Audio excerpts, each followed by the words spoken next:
Today is July 12th. We've got sharp stats and maybe not the best one for the first time. A little Hicksy talk, a little guess the lineup. The Yankees are playing the Reds. Weather willing, let's talk Yanks. Talking Yanks with old John Boy, Jake. Recaps galore, weekly awards, stat lines, steaming hot takes. Get your Yankees news from these two fine dudes. It's time for Talkin' Yanks. Talking Yanks with old John Boy, Jake. Talking Yanks with old John Boy, Jake. Hello and welcome to Talkin' Yanks, presented to you by SeatGeek. My name's Jimmy. His name is Jake, producer BBD in the corner. In the DraftKings studios here in Manhattan, New York City, USA. How you doing, Jake? 101. No, not giving out the zip. James. Smart. Beeper.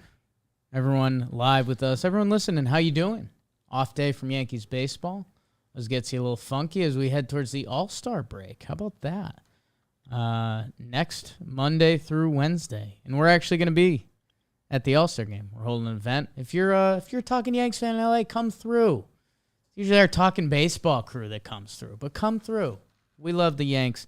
We're going to be at the Boomtown Brewery. If you don't live out there, you might not know what that is. If you do, you probably do. And during the All-Star game, we're going to be watching the game there. We're doing a VIP thing beforehand. I think we're down to like 15 tickets left. Comes with drink tickets, T-shirt, giveaways, all that sort of stuff. So there's going to be a link in the bio here. So if you're in LA or you're going to the All-Star game, come with us. Our whole crew is going to be there. Plouffe, Moylan, Blevins, Winger. We got Ice. Dan Canobia, the boxing guy, Paxton. BBD. Did you say Joe's? Rumor about Sam. Joe's. Sam's liking content now, apparently. So if you're going to All-Star Weekend, let us know.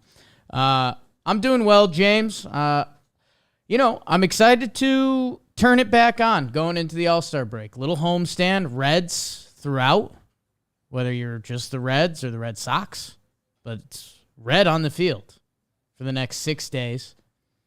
And I want to go in strong. I don't want Yankees fans, these Yankees fans, going into the All-Star break like, oh, we kind of limped in. We finished the final 12 games 7-5. Like I'm not dealing with that. What if they do, though? Let's finish off the first half strong. Are Yankee fans allowed to feel that way if they do?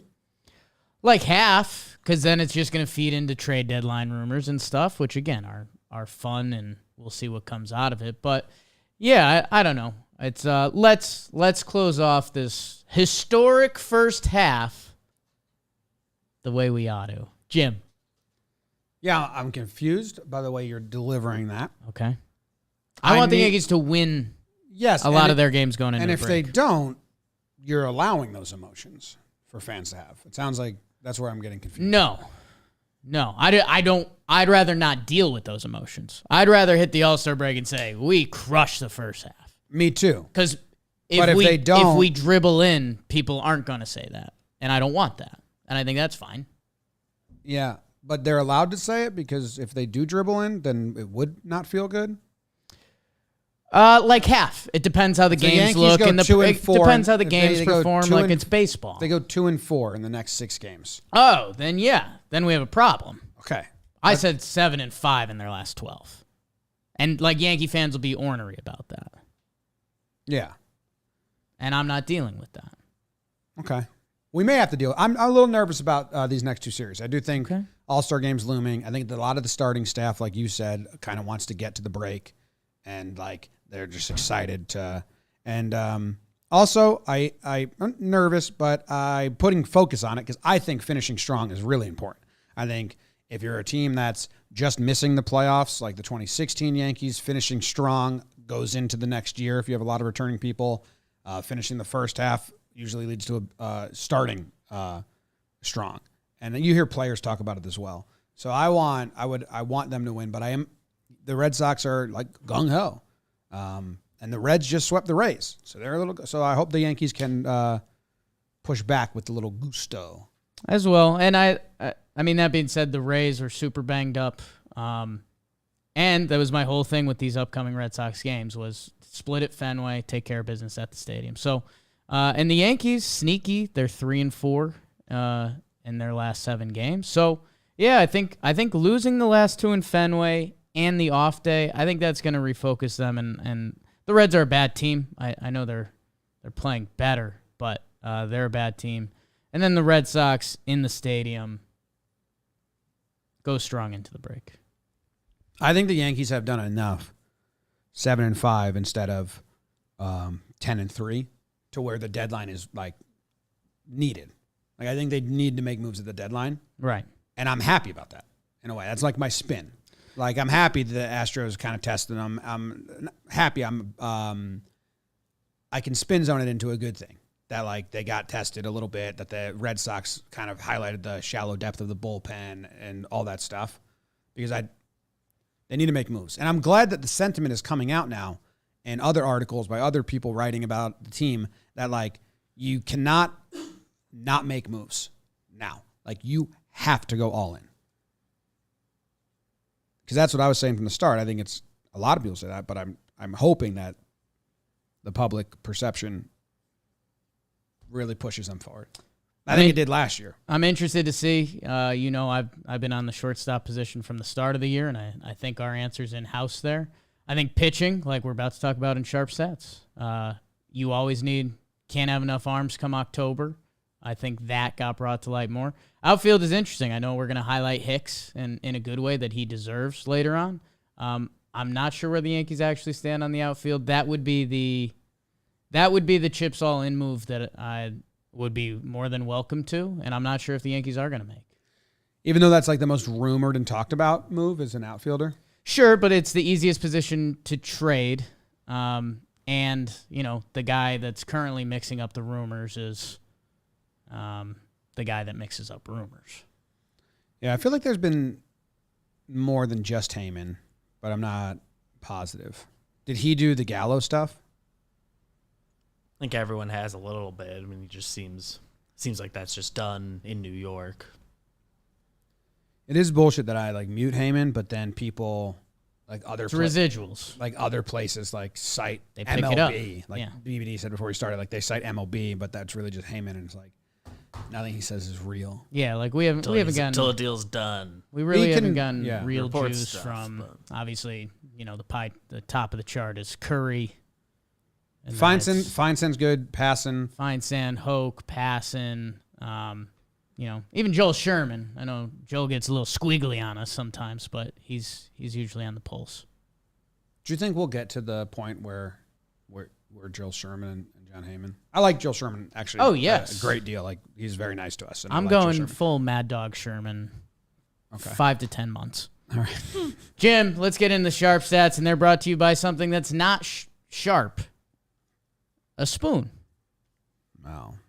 A magic spoon. Depends what definition of sharp, because I have a magic spoon from Magic Spoon, and it's a sharp spoon. Like if it was like it's sharp, like, it was like 1950s. Yeah, like you show up sharp. You show up to a wedding, you're like, oh, you look sharp. Like that's what the spoon is. Why did I have to say 1950s to look sharp? I still still say that. It's still a common term. Popular term. Yeah. Magic Spoon, Jim. And it says be creative when explaining how Magic Spoon has benefited your life. And I think we just covered that with the suit stuff. But yeah, I mean, people come over to have soup and you got any sharp spoons? And I show it. And I said, but you're not going to eat soup with this spoon. It's for Magic Spoon only. Jim, Magic Spoon has truly innovated and changed the game with sugary cereals. Jim, this is not a lie. You were eating a sugary product just moments ago, and you were like, this is too sugary. I don't like this. I don't want to be eating this. My official review was, if I was 7 years old, I think I'd really like this. Jim, what Magic Spoon has basically done is taken that same concept and brought it to you and your home. They've got flavors cocoa, fruity, frosted, peanut butter, blueberry, muffin, maple waffle, honey nut, but everything is 0 grams of sugar, 13 to 14 grams of protein, only 4 to 5 net grams of carbs, low carb, keto friendly, gluten free, 140 calories a serving. Jim, this has changed both of our lives a little bit.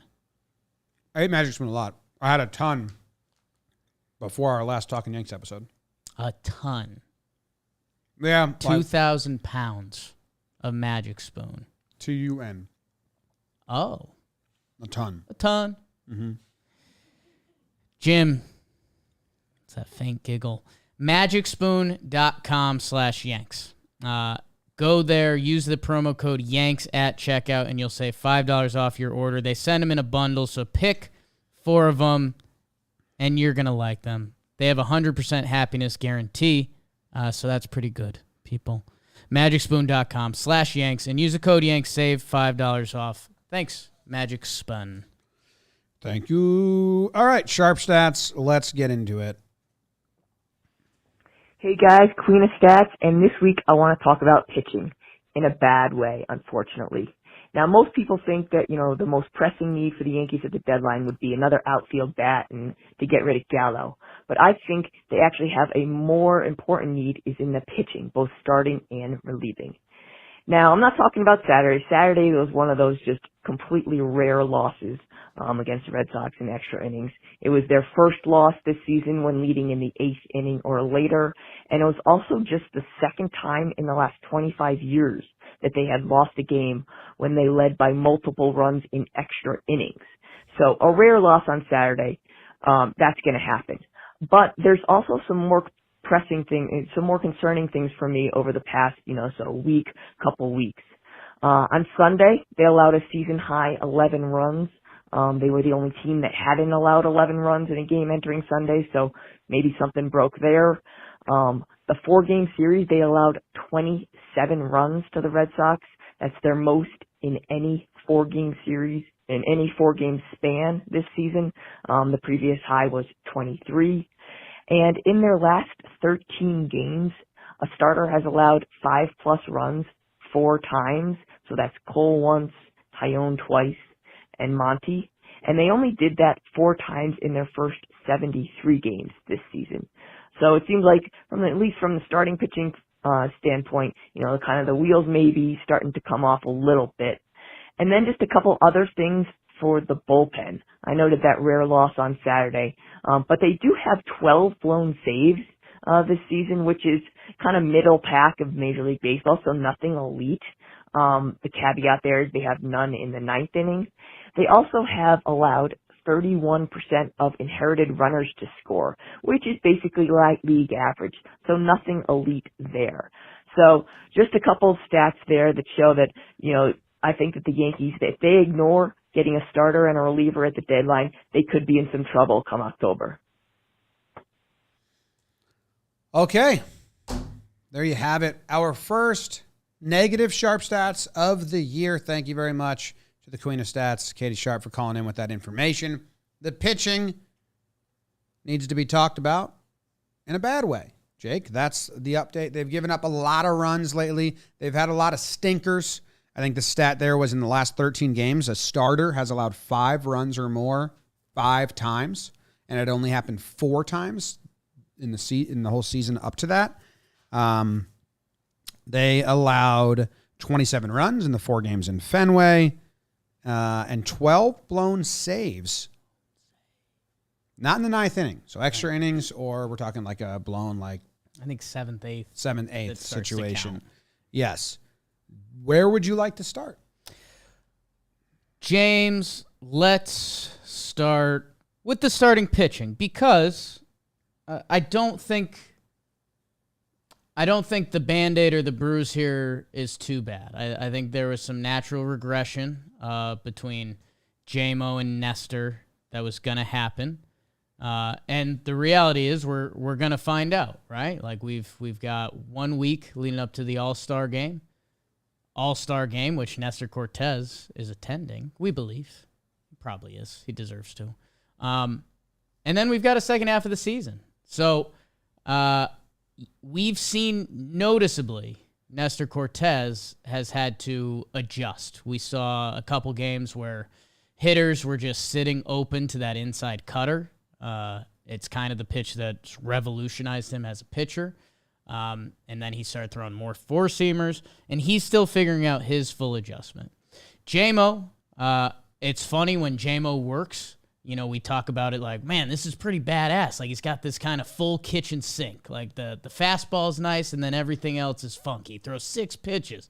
And then when it's not working, we're kind of like, I don't know, none of J-Mo's other stuff looks that good. So, I think he's going to go to the drawing board. He's got one more start against Boston again, which, hey, we talk about momentum heading into the break. If J-Mo could put up a nice one, I think that would be huge for him, momentum-wise, to head into the second half of the season.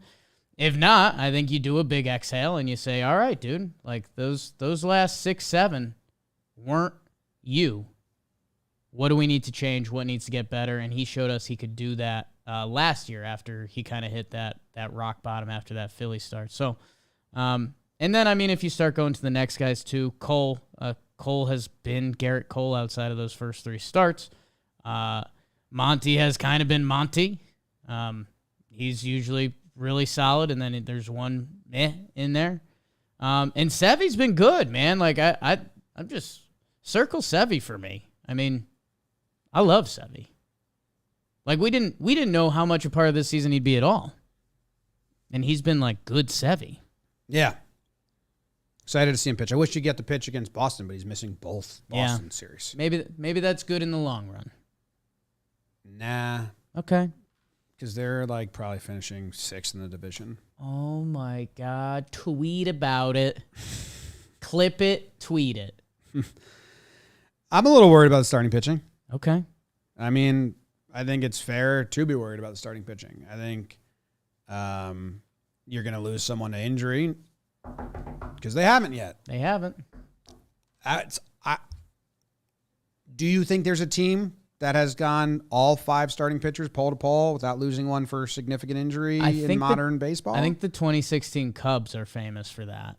Okay, but famous for it. Like, it's very, very rare. It doesn't happen. Rare. I'm sure there's a few other teams that have something along the lines. So you need to protect for that because likeliness and numbers are going to tell you someone's going to go. Right. If it's Cole or Sevy, I'm going to be fucking not a little scared. Right. Like, so protect yourself from that. And like a lot of teams in baseball, if they lost their 1 or 2 starter.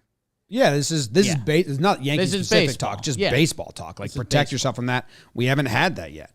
One of these guys is going to fall off a little bit and lose a little trust. That's just the nature of the beast. You don't have 5 guys that have sub-3 ERAs or sub-3.5 ERAs the whole season. Unless you have a special team.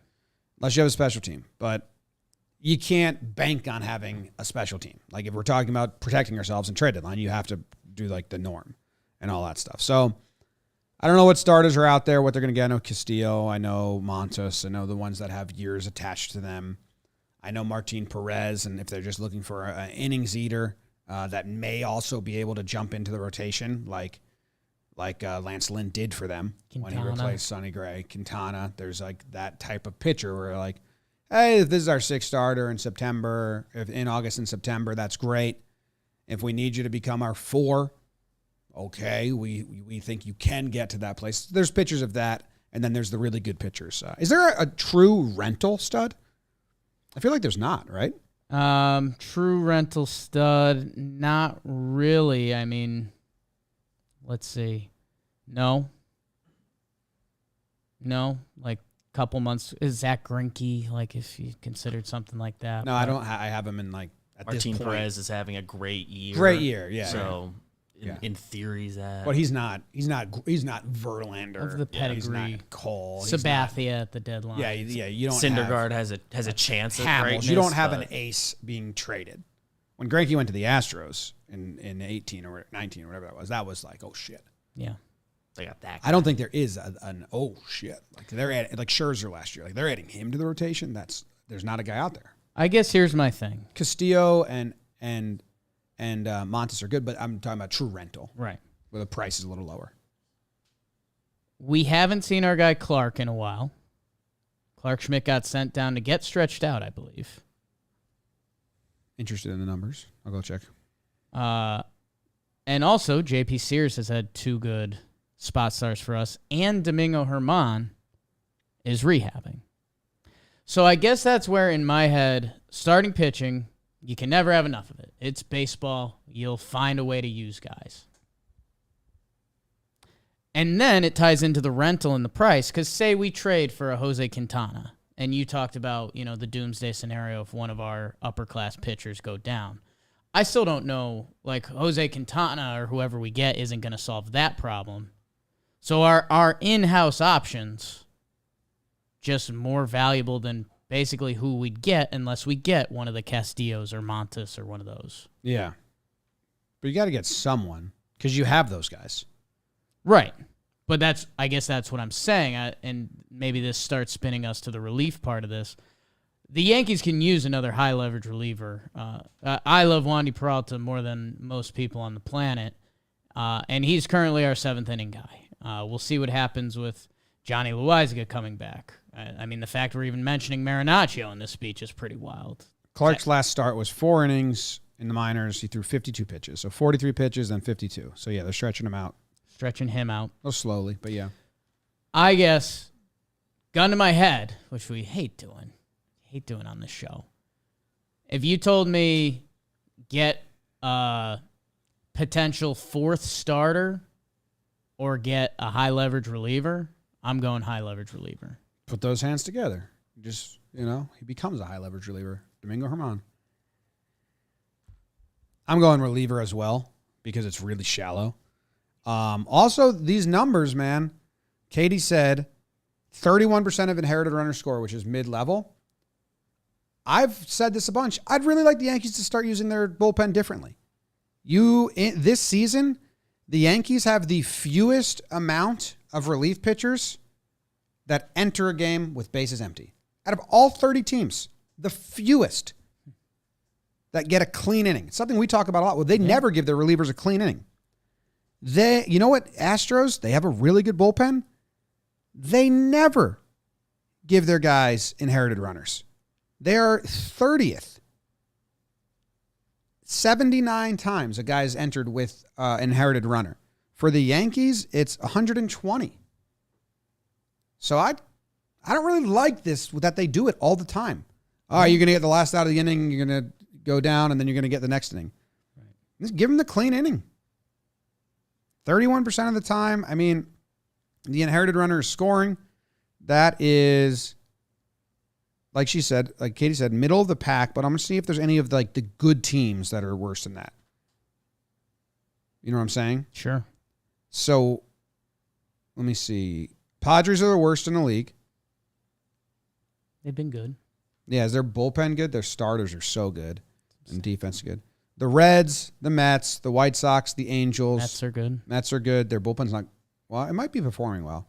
I don't like it in a postseason. The Braves. Braves are good. Yeah, they're a good team. That's kind of it.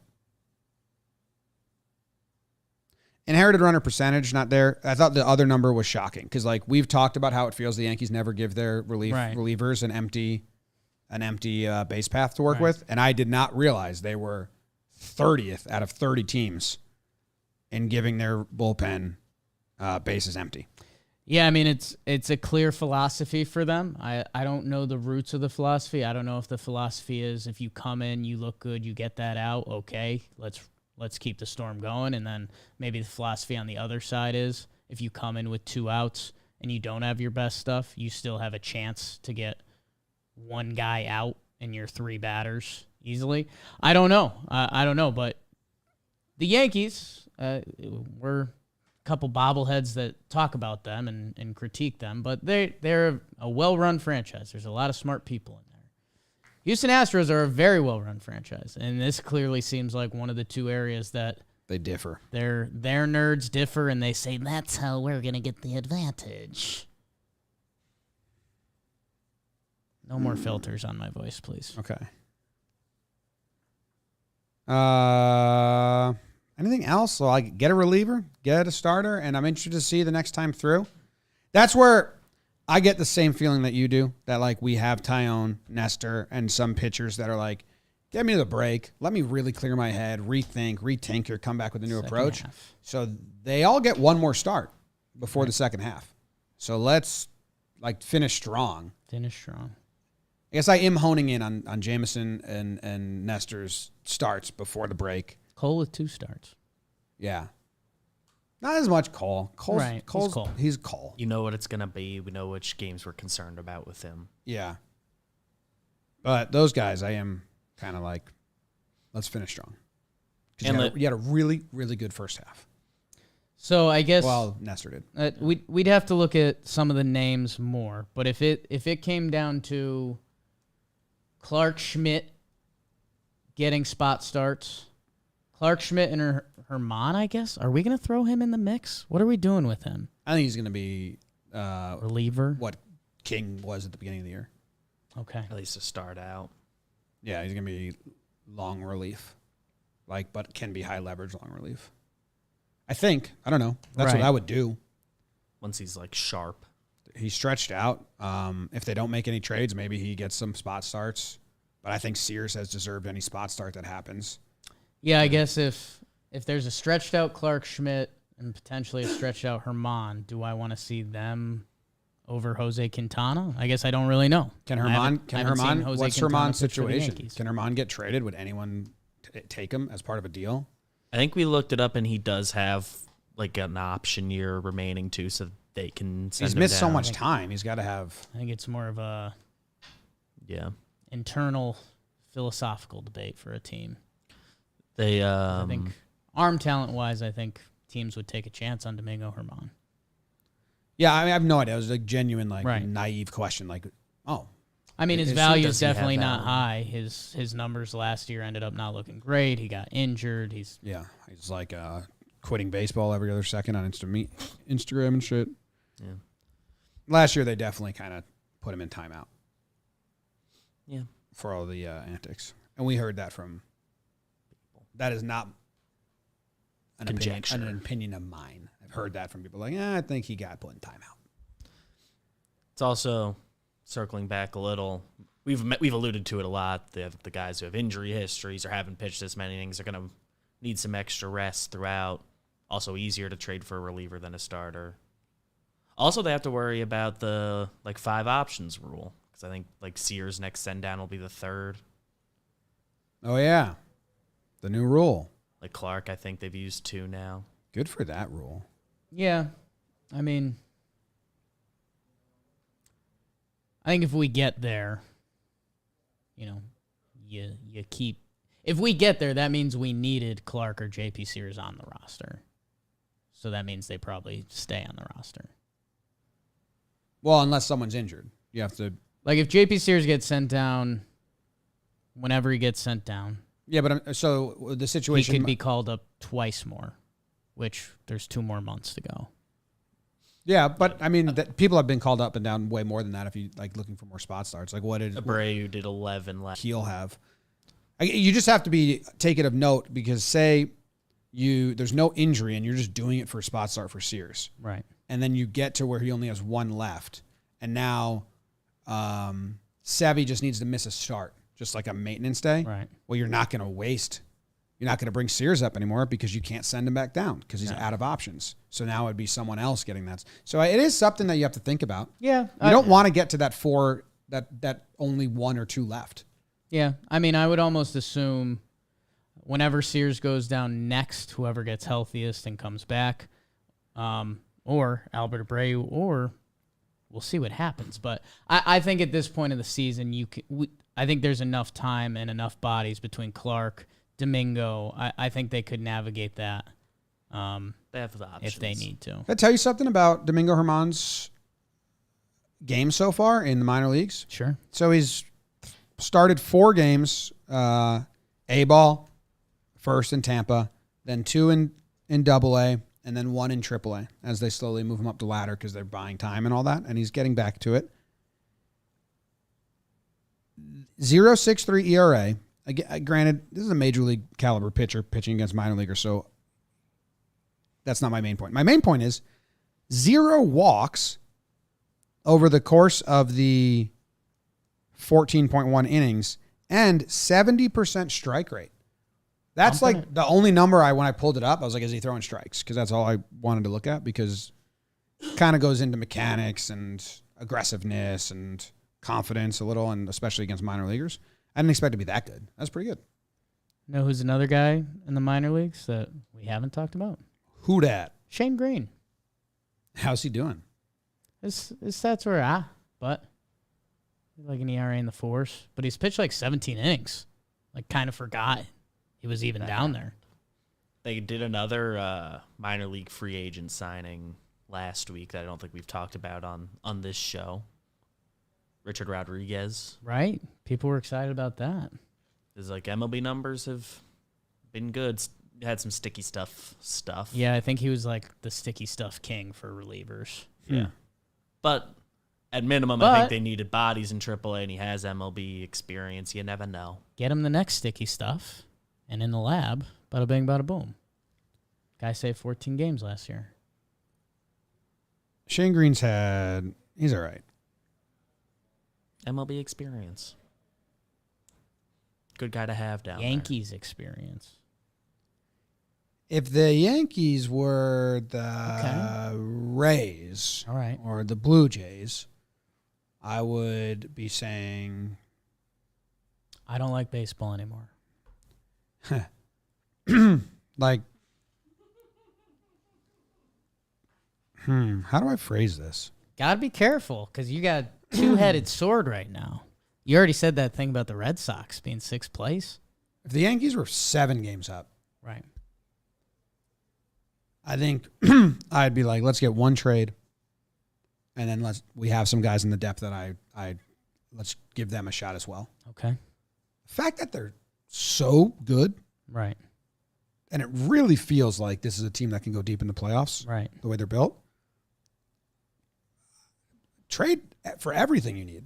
Like it pushes me over the ledge of like, I don't care about anyone in the minor leagues. Like I don't think they should be part of the plans at all. Right.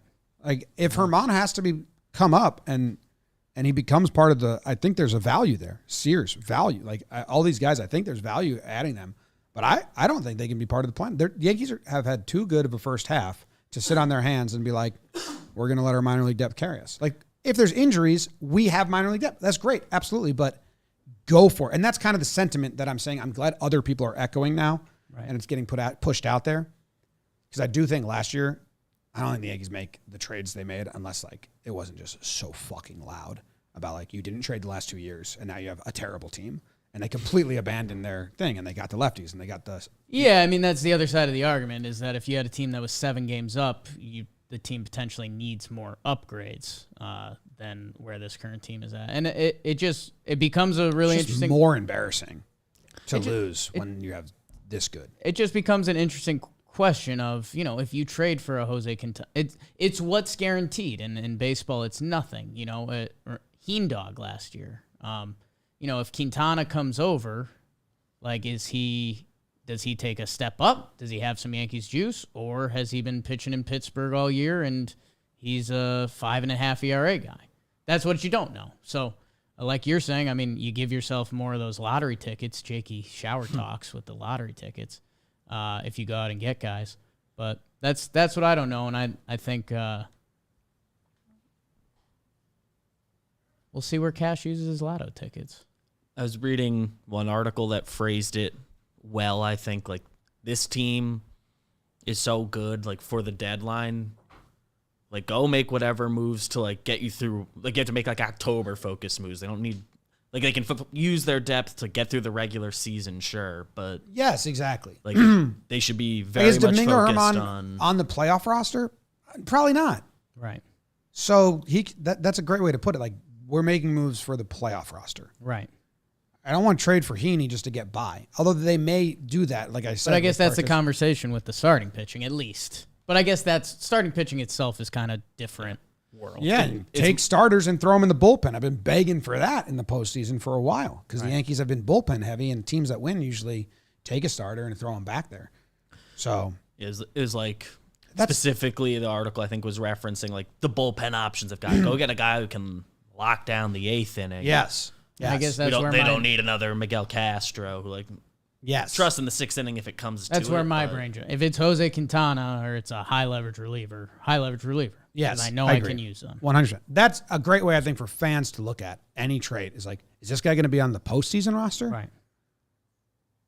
Because then let's go get, like, that's what they need. And you can bet on your postseason roster at the DraftKings Sportsbook. The action never ends there. Seriously, the app doesn't turn off. You just open it any time of day. Especially this summer with tons of ways to bet on all your favorite sports. Some cricket on there. Saw John watching some cricket today. Plus, at the DraftKings Sportsbook right now, they're giving you a risk-free bet of up to $1,000. That's right. Make your first bet up to $1,000, and if it doesn't win, you get another shot to cash in. You can throw down on all the major sports, baseball, golf, MMA. They got same-game parlays. Download the DraftKings Sportsbook app now and use promo code JOHNBOY. Make your first deposit and get a risk-free bet up to $1,000. That's promo code JOHNBOY, only at DraftKings Sportsbook. Minimum age and eligibility restrictions apply. See show notes for details. Bung, bung, bung. Hicksy. Yeah, and I mean, we can almost, Jim, segue, as they say in the biz, because one of the other positions is outfield, and I do think part of the formula has changed there, and part of it hasn't. In the positive way, Aaron Hicks has been awesome, and it deserves to be talked about more. You had your nostalgia light switch go off when Hicksy started going again, and it's like, oh yeah, this guy's been a Yankee for a while. The dudes love him. When he does play with that intensity, kind of that cocky Hicks, bat flipping the walks, or if he catches one, letting everyone know in the stadium know. More importantly to us, Jimmy, Aaron Hicks has been balling for a month and a half now. Aaron Hicks last 34 games, 282 batting average, a 393 on base, and an 898 OPS. That's all-star level numbers for a month and a half now. Quite literally all-star numbers. Like not fluffing. Like, check out some of the dudes in the all-star game. Those numbers for Hicks since June 2nd are better than some all-star players. He's got 4 stolen bases in that time. The power is there. And that was kind of the biggest question mark after the wrist injury, because we've talked about it on here before, how Teixeira had the same thing, a couple other ball players. It's a really tough one to come back on. He's been great, Jim. Full of vim and vinegar. Ooh. I think he's like 20th in on base percentage in baseball or in the AL. I forget. Could see that. The question about Hicks is he a playoff roster guy? As outfield trades continue to be rumored and talked about in our minds, is he starting center fielder, starting left fielder, or fourth outfielder? I guess, where would he be now, and then what trajectory do you think he's on, or like, do you think the Yankees want him to be on when we get there? I think the Yankees will want him as an option to start in a game in the outfield come October. I think they still like his arm. We saw him uncork one a month ago now at this point. His general throws have looked better. That's a big box to check. Jakey Fun Facts always brings this up. 2017, Hicksy played over Jacoby Ellsbury, who had an awesome September because Aaron Hicks could play defense. So it kind of starts there. Aaron Hicks' other skills are getting on base and hitting homers. So if he's doing that, going into the playoffs, and, this is where, Jim, we've stumbled into a really fun part of the season. My A-Rod hand just came out. That's when I'm juiced up. The teams that we're potentially playing this postseason becomes really fun for that conversation. Because if we play in Houston, Stanton can play left. If we play Boston, Stanton can play left. If we're playing in Fenway, is it most valuable to have Judge in right? Because they have a massive right field. And Hicks in center. So I think the New York Yankees want Aaron Hicks available to be a starting outfielder if they need him come October. Now, one tiny wrinkle in this is Matt Carpenter. If he continues to be one of the best hitters ever, which he's been since he's joined the Yankees. Is left field in Houston in play? I don't know. Is left field in Boston in play? I think so. So he's half an outfield option as of now. I mean, the big bugaboo in this is Joey Gallo, who it seems like the writing is on the wall, and he's currently on the outs. Aaron Hicks, and it ties into the Yankees outfield trade rumors. It seems like he's in. We didn't know if he was going to have this kind of power all year. Like, we thought maybe there was going to be an on-base, more slappy Aaron Hicks. It looks like he has that power in his bat. His numbers on the year are solid now, and, a 109 OPS plus. Like, that's kind of Aaron Hicks. And if you take out that one putrid month, you can make the numbers look really nice, but we're not going to do that. So I think the Yankees want Aaron Hicks as a startable option come October. Yeah, what if they worked out some sort of platoon? Because I think at best, Carpenter is a pinch hit / odd platoon bat in the postseason. It'd be it's a Carpenter start game, versus a matchup. If he's hitting like this, well, yeah, but I don't think that's going to carry. Is what I'm saying. Okay. I mean, that'd be literally Barry Bonds. Right, but I mean, even if he's a mid-8s OPS, you don't think that's in Matt Carpenter's potential? No, I don't think the defense in the outfield is going to be. We'd have to see really good defense in the corners. Okay, interesting. Because I think they're looking at outfielders right now, and they want to secure up the defense and have a mix.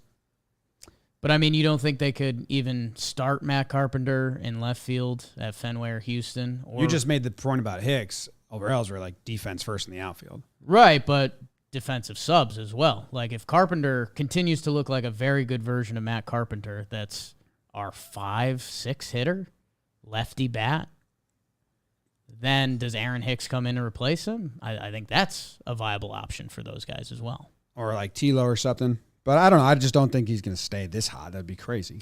Not this hot. Defense would have to be But it doesn't look good. Like fluky. He hasn't been tested at all. I mean, on the ball's hit his way. He's defensively, he hasn't been tested at all. At all, no.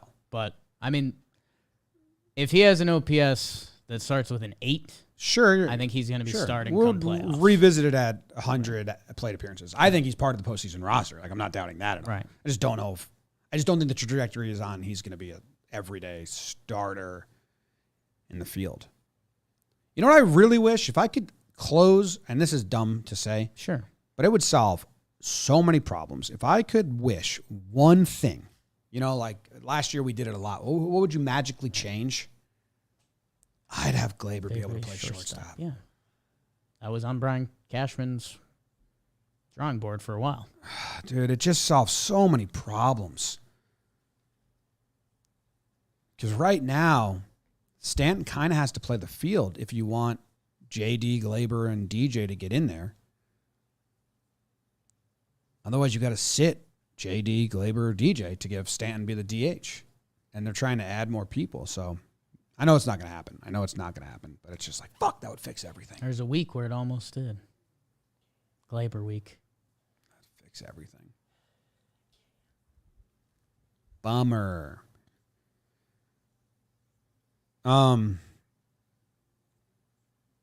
Yeah, I wonder how that plays out. I'm very interested in it. There's rumors there's latest rumors, and like we said, a lot of them are from Heyman, who just kind of throws shit at the wall at this point in rumor season. But Michael A. Taylor was a name that popped up that we hadn't mentioned on the show. I think we might have mentioned him briefly. Did we? He was an upcoming free agent center fielder. It's at least been mentioned before. It's been a lot of Hap Benintendi, and then his name pops up, and I'm like, oh yeah, that could actually, because then Hicks would play left, he could play center, and Judge could play right. He's having a decent year offensively, too. Same as Hicks, basically. Good postseason experience. Yeah. Washington Nationals. Yeah, I mean, he's a rental. You put him in the box of Benny, Michael A. Taylor. He's a true rental. Ian Happ would be a move year and a half. Yeah, would definitely, I think Yankees Nation would be open to any an outfielder to see, because especially you talk October, we can currently find a place for that guy. I will say I had some fun Hicks splits. Yes. You want some fun Hicks splits? Sure. Aaron Hicks, when he's been playing left field, his numbers are drastically better. 370 on base, 768 OPS. We'll see if that matters. We know center field can be a tough position to play. Aaron Hicks, when he swings at the first pitch, awful. A 352 OPS. Not his game. 6 for 45 when he swings at the first pitch. When he doesn't swing at the first pitch, 264, a 400 on base, a 799 OPS. Even if it's That's 178 at bats. Even if it's 0-1? He takes the first pitch. I wonder if that's, I mean, don't I swing. told you I had some fun ones. Don't swing, Hicks? Seems like he shouldn't swing. Yeah, I mean, even after going down in 0-1 counts this year, his numbers are still solid. Yeah? So, if you see Aaron Hicks swinging at the first pitch, no. We currently don't like that. Is it puts the first pitch in play, like that's how baseball references, or is it just swings at it? Basically, I guess I don't fully know. It says swung at first pitch. I think that means like the at-bat continues.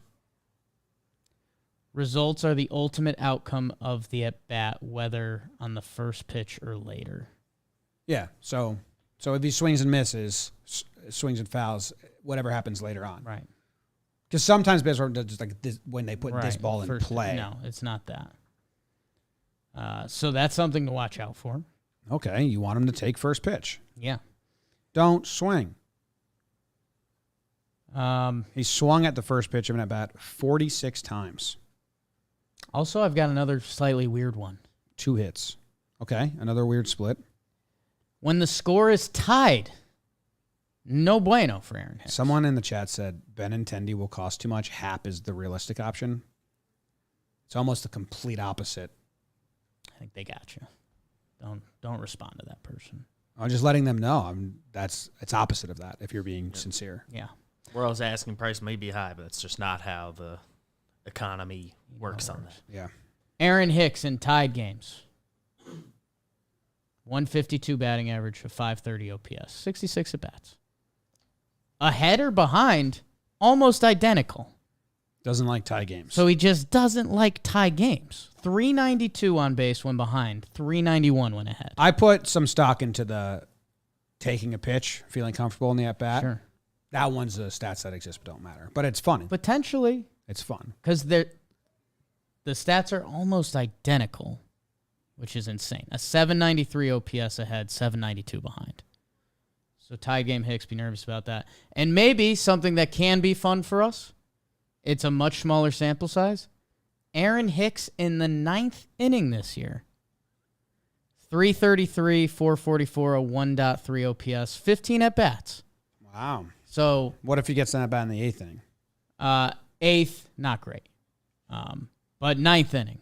If you remember late night Lamont Wade. Is he not good in the 8th inning? No. He's not about that. How many at-bats has he had in the 9th inning? 18 plate appearances, 15 at-bats. Nice.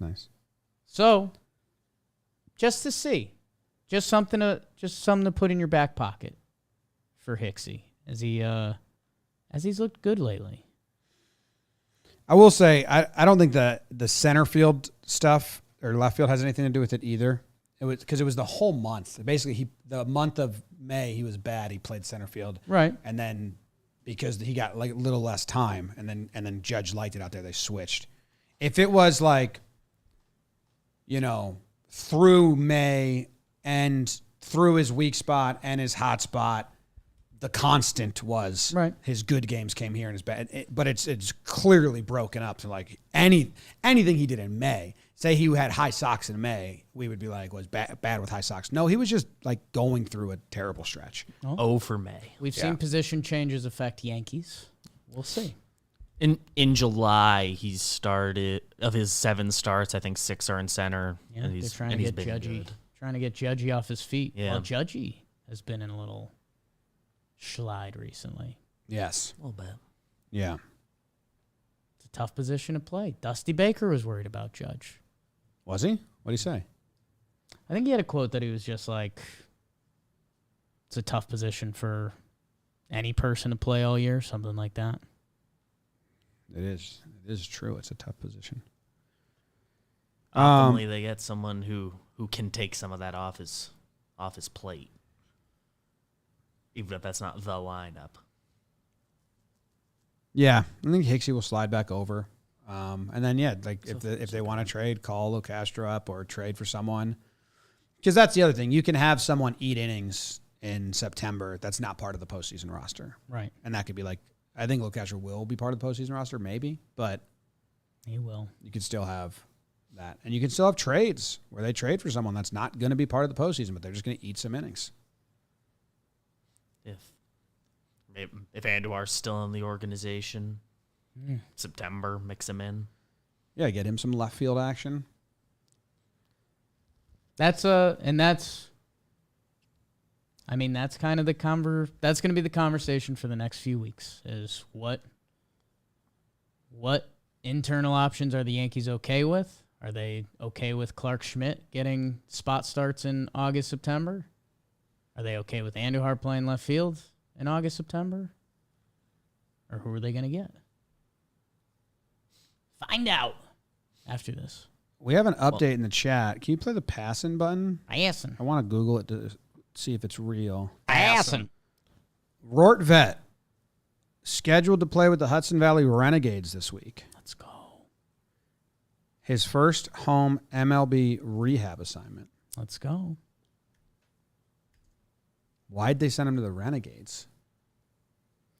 I mean, because wasn't Wells up a level? Probably just a spot there. Well, but he's a major league guy. Yeah, I mean, It's not like Tampa. Domingo's jumped around different places. Well, Domingo maybe traveled they're just up the home. map.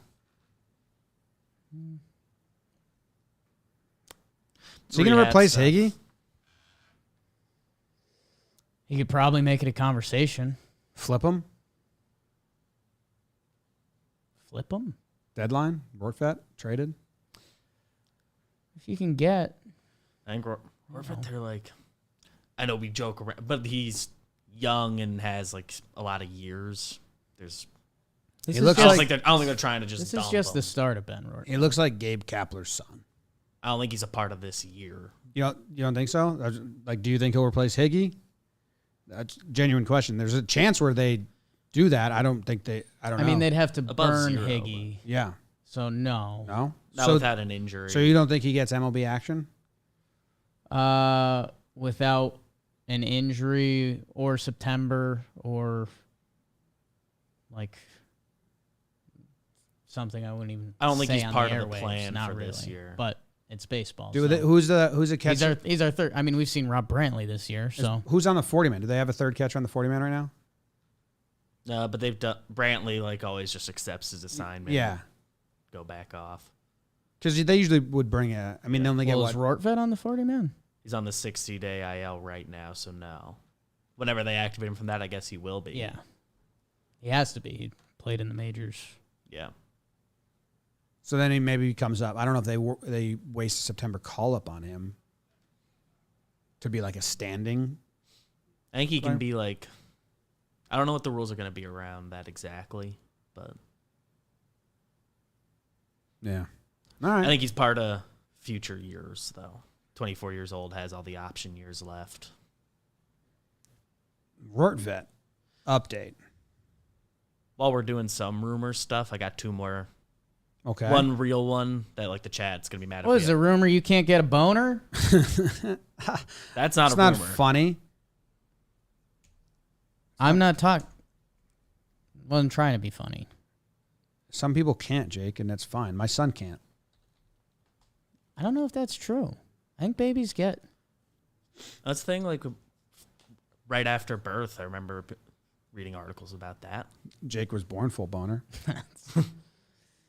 That's true. Actually had to break it. Me and my pops were matching. His dad likes births. I'm actually here to talk about premature ejaculation. Oh, I forgot.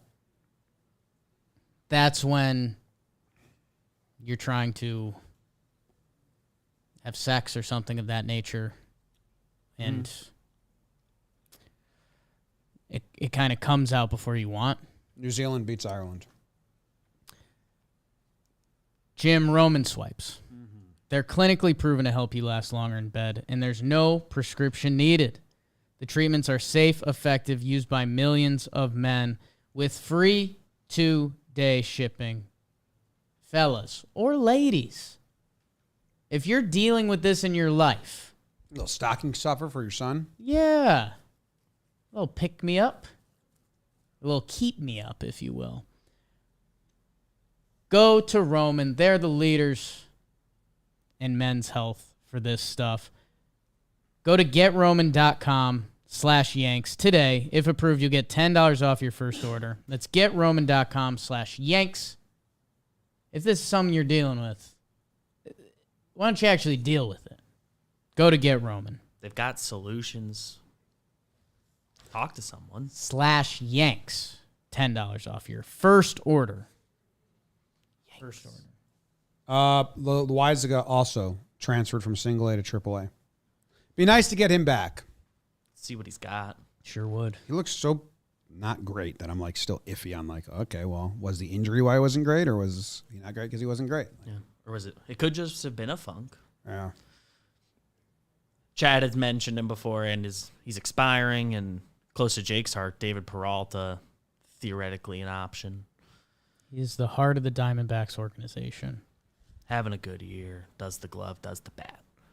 Sure does. Option we should mention more of a conversation for a future episode that we just planned for next week. And the other one that I was reading about that could get fun, Giants have another couple bad weeks here. Jock's on a 1 year. I thought you were going to say Crawford. I did. I don't know why. That's where my brain went. But he's having a bad year They're defensively not as doing well. the shortstop. And I think he just signed a big extension. That's just where my brain I went. know. I don't know why. I know. I don't think they'll get Jock. I don't think so they either. They need someone that can play like good defense. Jock's kind of a hitter. Yeah. But swing for the stadium. There's a name I saw an article about that was like, well, the Giants have like another bad week. They're selling. But is Jock a contact guy? Because like that's why I do like Hap and Benintendi is that they are like they both have above average zone contact. I think they have 80% or 82% zone contact. Jock right now is 256, 332, 861 OPS. What's the on base? 332. And He's about league average in both whiff rate and K rate. Played in some big games. He's won the last 2 World Series. Yeah. that's cool. So, yeah, if we can make that a storyline, I'm in on it. Yeah. Jock would be a platoon guy. His numbers are still a ton better versus righties. So do you have Hicks as your lefty guy and Jock Peterson? Giants have to fall out a lot. It needs to be a full bad 2 weeks, I think. Giants probably are talking themselves into how to get back in. They're looking at some same pieces to add that we are. I am excited Really? to see what Peraza can do at short. You ought to know by now. Peraza. Should we bring Joes in to talk about Kiner? Is he talk? He might be talking right now. think he's talking right now. And on the mic. Is the mic over there? He's been going crazy. Feels silly. Some good tweets. Yes, good tweets. I'd like to see Peraza, my friend on Instagram now. Verified Jake. Fish them all out. We exchange messages. What'd you say? What'd you say? Is it a Higgy situation? No. 'Cause I knew I was coming in soft because I say- didn't want a Higgy situation. Let me guess what you said. Something along the lines of gonna look good in pinstripes, or like, what's up, man? Can't wait to see you in pinstripes. I said, big fan, man. Excited to see you in the Bronx soon. Okay. He said, thanks, bro, with the prayer high five emoji. High five. You have that as a prayer and high five emoji. It's like a thing on the internet. That's what they call it. I think like emoji. Originally, it was made to be a high five. It is a high five, but it With all the like things around it? like if you type high five. I think you just think that's there because you think of you're thinking of one Interesting. person doing Yeah. that. It Um, makes sense how it Both happened. ways. It does. The most bizarre thing that we're in. What are you talking about? He's got 267 out. Like that's Right. you. It has to be like 280 or above to use it in that phrase. Right. But we have a lot of Yankees fans and people that listen to us and consume us like countering with that, and it's blowing me away. There's 12 shortstops that have reached the minimum that have a higher batting average than that. Yeah. And of those shortstops, they also have higher on base and higher slugging because he's got a 314 slugging, which is lowest of any qualified. No. Okay, there's a couple lower. Taylor Walls. That guy's bad. He's actually not that bad. But so I'm just going to keep harping on this. Plays a good shortstop. Plays a really good shortstop. Because you can tune out every episode because the last 5 minutes until something happens is going to be me saying, what the fuck? How are we still running a stopgap? New segment. Yeah, it's a new segment. Jimmy talks about IKF. And then other people are like, he's a stopgap, bro. Yeah. Like, we're in a World Series contending season, Yeah. so the gap is stopped. Right. A stopgap is when you're not contending for a little bit and you're just getting by, not during a World Series run. So, yeah, agreed. We're there. Gap closed. Let's move on. Also, like, you can be a stopgap in that you're not part of like the long like 3, 4, 5 year plan, and you can be a stopgap in that sense, and still we want you to be productive on one side of the ball. Mm-hmm. The Not mutually exclusive. Second lowest slugging of any qualified shortstop. Geraldo Perdomo, your guy.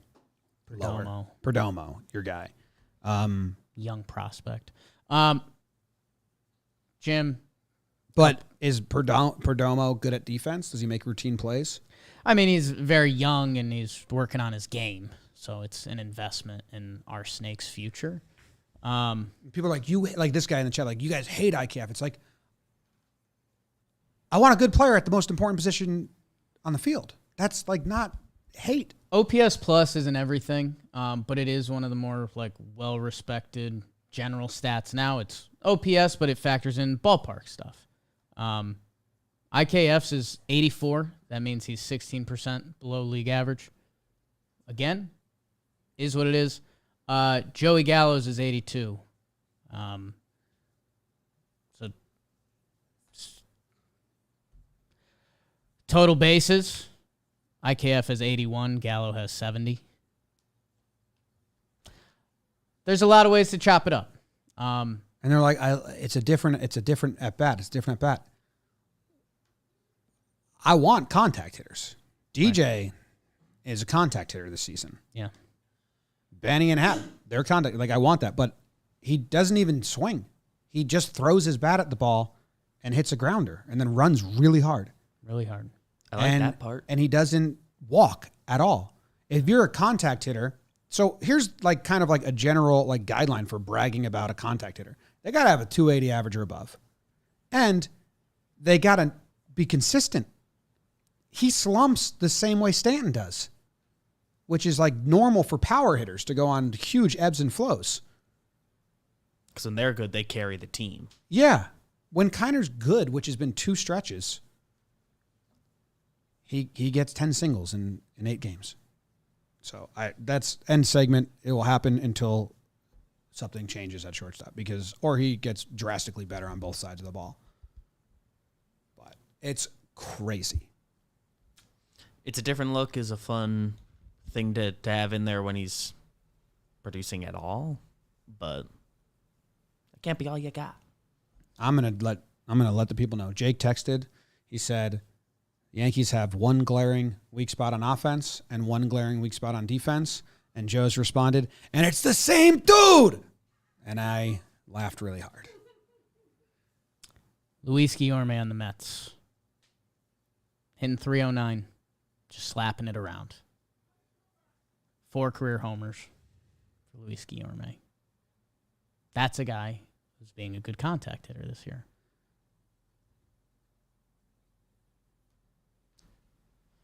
I'm a Peraza guy since the beginning of the year. You're friends with him. We're now friends. Yeah. But just like in general, like 275 maybe, 280 yes, are the batting averages where you can start like using them in an argument. Yeah. If you want to argue that he's been acceptable. And Toe had like a 300 batting average, and people were still like, yeah, but he doesn't do shit else but singles. Get him out of here. And he had 300. Give me some Toe. I think some people like Toe. Give me some Toe. At least Well, there. he was a bench player. Yeah. He was. I don't disagree. He was better than IKF, and he was the util guy. That's the crazy thing, that we're at a point now where when they move on from IKF as a starting shortstop, he's off the team because he's not a good bench player. Marwin's better off the bench. Yeah. So that it actually makes the decision a little harder for them because it's like they really got to cut bait. I'm going to say this one time because I don't think this should be a recurring segment on the show. So listen up. I'll recur it for 5 minutes every show. IKF was brought in as a stopgap that was supposed to be caught by Oswald Peraza. The Yankees want Oswald Peraza to be their shortstop, with the potential of Volpe catching him in a couple years. The Yankees passed on an all-time shortstop class of free agents because they believe in those two young guys. They brought in IKF. They thought he would go from there to a bench role. Marwin is much better suited for the bench role. He plays every position incredibly. That's not even a shot at IKF. That's a compliment to Marwin. I've never seen someone. I asked Jack Curry that and kind of puzzled him on the live stream. He's like, yeah, the way Marwin plays every position is impressive, including the shortstop position. Brian Cashman is trying to pull off a massive fleece, and I'm sorry for ruining his cover. IKF has a 1.3 B WAR this year. He is trying to trade IKF to another team. Do you know this? To be their young, controllable starting shortstop. And that's what he's trying to do. I don't know if it's Luis Castillo to the Reds, but the Angels, the Colorado Rockies have been looking for a shortstop solution. Brian Cashman is currently shopping a young 3 WAR a year shortstop to other teams in baseball and trying to get us our World Series piece. So when Jake went full Charlie Kelly in the mailroom mode, that's his final theory. I don't know Do you if know he'll that, be able to BBD? do that. I heard him do that yesterday. Okay. I don't know if he'll be I able didn't to know if do you were it. talking about one specific sentence. It would be one of his biggest. I think you're the Houdini first yanks. person to think and say that they're trying to trade Fleece him. Kiner right now.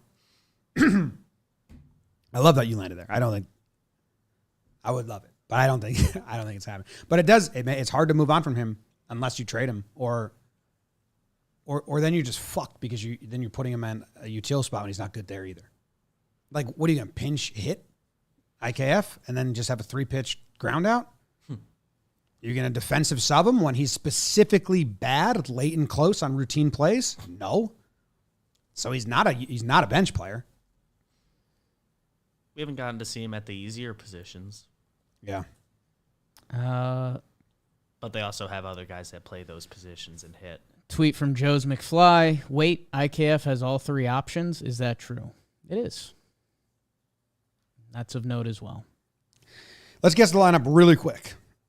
Are they going to play tonight? First question. Rain's in the forecast. I think all night. But it's not like crazy. It's like 30%. They're going to play through the rain? 30% all night. Which, Like there's just going to be rain happening. let's see. Let me get my updated weather forecast. Jake's pulling up his updated weather forecast. Let's see. 50% from 5 p.m. to 9 p.m. I mean, that's an atrocious weather forecast. That's the weather forecast right now. Chance it's raining? 50%.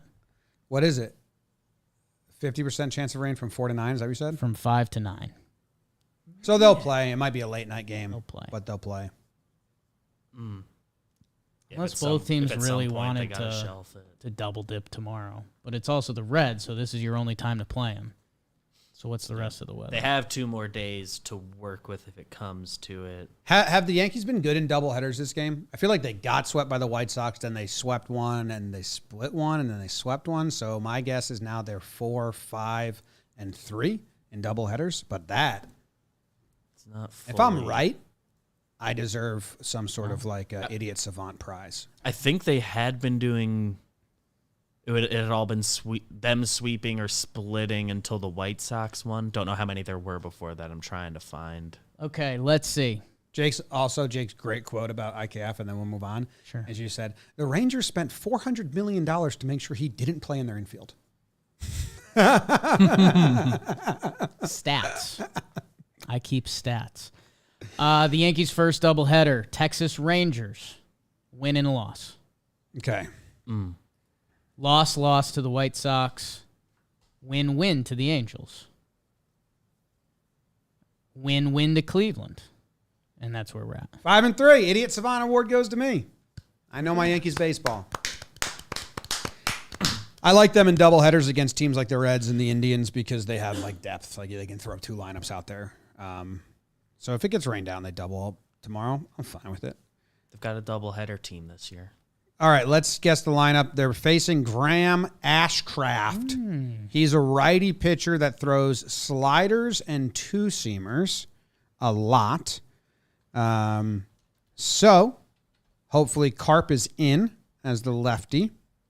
I would like that. Important to know for people unaware, Graham Ashcraft's been impressive this year. He started off hot. Has he still been? I'm not doubting. I just 9 total starts. I should know he's popped up on some standout performances on Talkin Baseball. His numbers have been, they're now solid at 4.35 ERA. He was off to a juicy start. His last start was good against the Mets. 6 innings, 2 earned.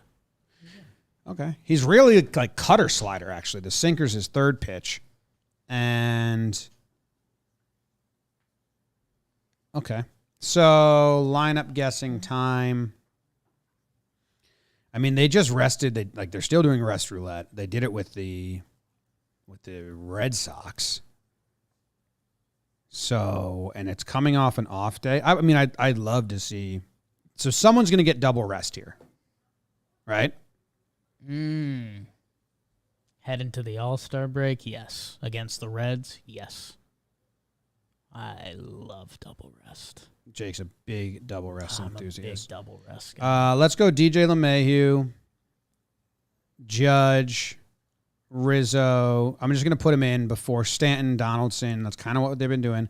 Carpenter, that's what they did the last 2 days. Then Hicks, but Glaber's going to be in there, so that might change. How about this? How about Donaldson's your double rest? I have him as with the double rest He guy. played. That's fine. Then He's played only third base in July. He played every Red Sox and Pittsburgh game, so 6 straight. Yep. All right. I got Donaldson as double rest. That means Righty on a bump. That means Glaber is back in, and Carpenter's in. Now, do you think Gallo plays or sits? I think Carpenter has to play. So I think DJ LeMahieu leadoff, playing third base, Judge, center field, because they are going to test Carp out in right field at Yankee Stadium, which I don't think they've done. They can DH Stanton, then Glaber at second, Carpenter right field, Hicks left field, Trevino catching, Marwin behind the Marwin at short. What are you looking at? Yeah, you should have done. Someone tweeted I probably will. the Windhurst doing this. You I should probably- recreate that. Shout with out IKF to theory. Jordan S. Yeah, I'm a meme guy. Yeah. That video is wild. It's so funny. So good. It's incredible. Very interesting what's going on. Very interesting. Windhurst is a legend. What do you think about my lineup? I love it. I retweet it. No Gallo? Posted. Because I mean, the Gallo getting to play against a rookie righty Reds pitcher at home. Also, you could talk me into them being like, if we're going to up his value, if we're going to blah, blah, blah, blah, blah, blah, blah, then we got to get him in. Wasn't in the last 2 lineups. Oh, yeah, he's before, starting tonight. So I guess he's in. So, okay, so if he starts in right field, does Carpenter sit? He could be in left, too. Does Carpenter sit then? I think you got to play Carpenter. Would it be Hicksy? He's played a lot of center. So Feels Hicks sits silly, too? But Because it's lefty tomorrow, Luis Castillo Thursday, so they're not going to do that. I mean, I don't think Gallo plays left field at the stadium anymore. they did it a couple times. Since June he's 14th stopped, but was the last time. June 14th, game 61. Now we're on to game 87. Has he moved there later in a game? I mean, he was there in Pittsburgh, which that's like a real outfield. I think it has to do with New York Bronx Yankees fans. Mm. Clearly, they are very careful about this. We'll see. When he started in left field, it was Judge center field, Stanton right field.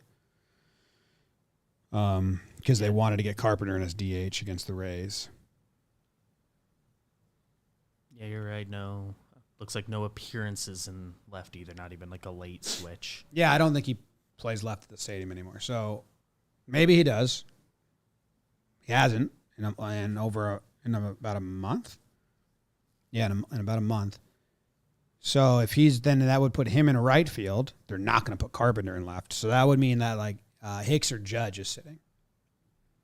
Double rest for Judge coming off a tough stretch and being banged up before the Red Sox series, or Hicksy. Is that one of the games in Boston? Hicksy played the last 4 in center field. He's also an option. So I mean, that feels like some Yankee stuff. Donaldson, Hicks run all 4 games, third base, center field. yeah, that's going to be my official guess. Then is that Gallo's in right field.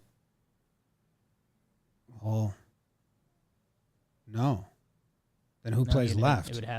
That would have Gallo in left, but then you need Hicks or Judge out there to play Stanton in right, or have Carpenter DH in. Or Carpenter in right. I don't know.